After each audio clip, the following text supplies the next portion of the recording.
जयपुर में 3 दिवसीय DGP IG conference हो रही है। डीजीपी आईजी कॉन्फ्रेंस का आज दूसरा दिन है। PM Modi DGP IG conference में शिरकत कर रहे हैं। पीएम मोदी का पुलिस के आला अधिकारियों को मंत्र है। पीएम मोदी का सभी प्रदेशों के डीजीपी से 1-to-1 संवाद। गृह मंत्री अमित शाह कॉन्फ्रेंस में शामिल। सभी राज्यों के पुलिस प्रमुख भी जुटे हैं। आरआईसी सेंटर में डीजीपी आईजी पुलिस कार्यशाला। पुलिसिंग की चुनौतियों पर रणनीति बन रही है। पुलिसिंग और सिक्योरिटी पर भी महामंथन।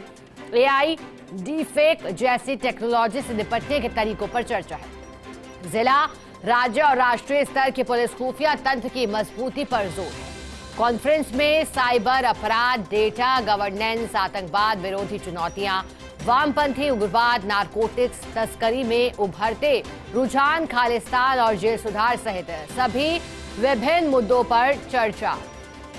5 से लेकर 7 जनवरी तक 3 दिवसीय ये कॉन्फ्रेंस है और परिपाटी को प्रधानमंत्री नरेंद्र मोदी ने इस लिहाज से बदला है कि पहले प्रतीकात्मक रूप से उपस्थिति होती थी, लेकिन अब खुद पहुंचे हैं और रुचि भी दिखा रहे हैं। ज्यादा जानकारी देने के लिए हमारे साथ सहयोगी शिवेंद्र सिंह परमार जुड़ गए हैं। शिवेंद्र, पहले प्रधानमंत्री नरेंद्र मोदी ने परिपाटी को बदला, फिर एक गुड लिसनर की भूमिका निभाई, डीजीपी के साथ 1-to-1 संवाद किया। अब जब सुन लिया गया है तमाम पुलिस के आला अफसरों को, तो फिर क्या निर्देश दिए जाएंगे यहां से भी, ताकि बेहतर गवर्नेंस हो और चुनौतियों से निपटा जा सके? बिल्कुल, देखिए, आज 1-to-1 संवाद किया है जो प्रधानमंत्री नरेंद्र मोदी हैं उन्होंने, और आज कुल मिलाकर 3 सत्र आयोजित हुए हैं। ऐसे का एक सत्र आयोजित हुआ था उग्रवाद की चुनौतियों को लेकर। दूसरा जो सत्र था वो आयोजित हुआ था जेल सुधारों को लेकर, कि किस तरीके से जो बड़े बड़े गैंगस्टर और अपराधी हैं वो जेल में बैठकर क्राइम करते हैं। एक अभी आपको याद होगा जो लॉरेंस बिश्नोई है, उसका एक इंटरव्यू जेल से टेलीकास्ट हुआ था। ये बड़ी घटना थी कि जेल में बैठ के भी कोई किस तरीके से इंटरव्यू दे सकता है। तो जेल सुधार को लेकर एक सत्र हुआ है, और बड़ी बात यह है कि इस सत्र में मौजूदगी रही है प्रधानमंत्री की, यानी कि सिर्फ प्रधानमंत्री ने अपना संबोधन ही नहीं दिया, सुना है जो अलग अलग डीजीपी हैं उनके आइडियाज को, कि वो क्या प्रेजेंटेशन दिया है, क्या सोचते हैं डीजीपी कि इसमें किस तरीके से सुधार किया जा सकता है। तो एक बहुत ही कह सकते हैं कि मायने हैं इस बात के।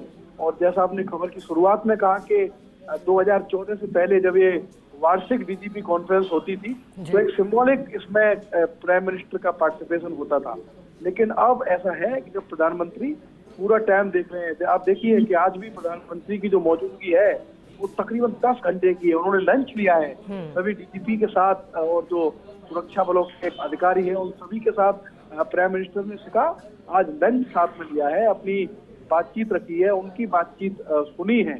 और ये तय माना जा रहा है कि कल जब आखिरी दिन है डीजीपी कॉन्फ्रेंस का, कल जब समापन होगा तो कई सारे नवाचार, कई सारे बदलाव अलग अलग जो प्रदेशों की पुलिस है उनमें हमको देखने को मिलेगा। क्योंकि कल जब प्राइम मिनिस्टर के से पहले होम मिनिस्टर का जो संबोधन हुआ था, तो उन्होंने कहा था कि 2047 तक जो विजन है कि विकसित भारत बनाना है, उसमें जो पुलिस की भूमिका है वो बहुत महत्वपूर्ण है। तो आप देखिए कि एक तरीके से दीर्घकालीन योजना पर राजस्थान पुलिस किस तरीके से काम करे।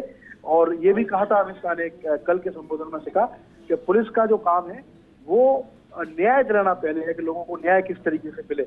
और आप लगातार देख रहे होंगे कि जिस तरीके से ब्रिटिश राज के कानूनों को मोदी सरकार ने खत्म किया है, इस मौजूदा सत्र में जो खत्म हुआ है इसमें भी कई नए बिल आए हैं, जिसमें ये दिखता है कि ब्रिटिश राज के कानूनों को खत्म करने के लिए संकल्पित है नरेंद्र मोदी सरकार। तो आज भी जो नरेंद्र मोदी का स्पीच रहा है वो इसी के इर्द गिर्द रहा है। उन्होंने सभी डीजीपीज को कहा है कि ये नवाचार करने का और कुछ नया काम करने का समय है। परंपरागत पुलिसिंग से ही सिर्फ लोगों की मदद नहीं हो सकती, नए काम करने पड़ेंगे। हमको ये सोचना होगा पुलिस के बड़े अधिकारियों को कि आने वाले 10 सालों में क्या चुनौती रहेगी अलग अलग पुलिस के सामने।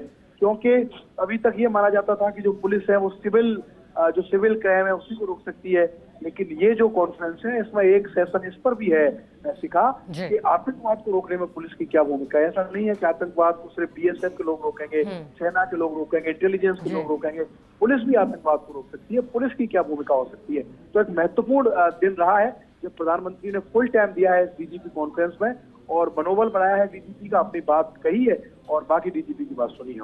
बिल्कुल शिवेंद्र, और पुरानी परिपाटी को बदलकर अब एक नई तरह की पुलिसिंग पर जोर दिया जा रहा है। शुक्रिया शिवेंद्र आपका साथ जुड़ने के लिए, जानकारी देने के लिए।